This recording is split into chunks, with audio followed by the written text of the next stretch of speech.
నేను cinema industry గురించి పట్టించుకోవడం ఎప్పుడో బంద్ చేసిన. నేను ఆయన మొత్తం చెప్పని ఆయన అడిగిన దానికి ఒకరు అడిగితే కదా సినిమా ఇండస్ట్రీ గురించి పట్టించుకోవడం బంద్ చేసిన.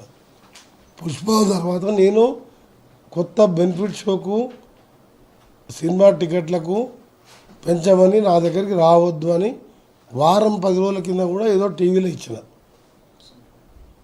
మొన్న ఆ మధ్యలో 2 రిలీజ్ కానీ నిన్నగాక మొన్న ఒక రిలీజ్ కానీ రేపు రిలీజ్ కాబోయే కాదు నా దగ్గరికి ఫైల్ రాలేదు.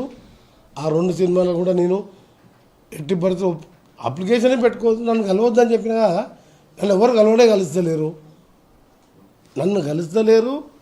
వెంకటేష్ పుష్ప 2లో ఒక మహిళ చనిపోతేనే ఆ బాధలో ఎందుకు ఇచ్చినా అని బాధపడి ఆ హాస్పిటల్ వాళ్ళు నీకు ఫోన్ చేసి మాట్లాడితే సార్ డిఎంహెచ్ఓ గారు వస్తుంది కానీ పేమెంట్ అసలే ఇస్తలేరు అని చెప్తే నేను అసెంబ్లీకి వెళ్ళి హుటాహుటిన పోయి 25 లక్షల రూపాయల ప్రతీక్ ఫౌండేషన్ చెక్ ఇచ్చి వచ్చిన.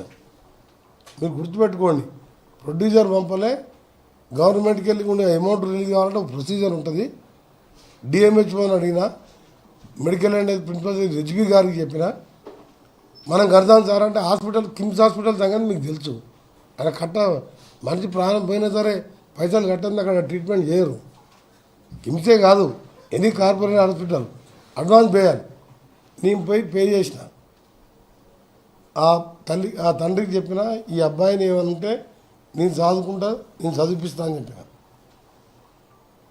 ఆ రోజే చెప్పిన అసెంబ్లీలో వచ్చి రిటర్న్ నెక్స్ట్ డే ఇక ముందు తెలంగాణలో బెనిఫిట్ షోలు సినిమా రేట్లు పెంచబడవు, బెనిఫిట్ షోలు ఇవ్వబడవు. ఆ మాట కట్టుబడి ఆ తర్వాత నేను ఏ ఫైల్ కూడా సైన్ పెట్టలేదు. నాకు తెలియనప్పుడు నాకు తెలియదు.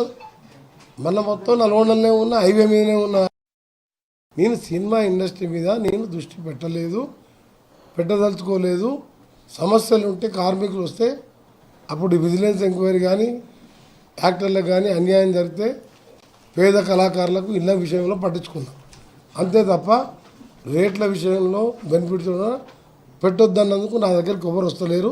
అది ఏం జరుగుతుందో నాకు తెలియదు.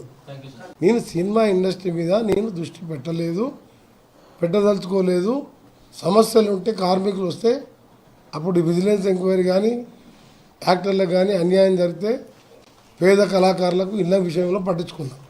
అంతే తప్ప రేట్ల విషయంలో బెనిఫిట్స్ పెట్టొద్దన్నందుకు నా దగ్గరికి ఎవరు వస్తలేరు. అది ఏం జరుగుతుందో నాకు తెలియదు.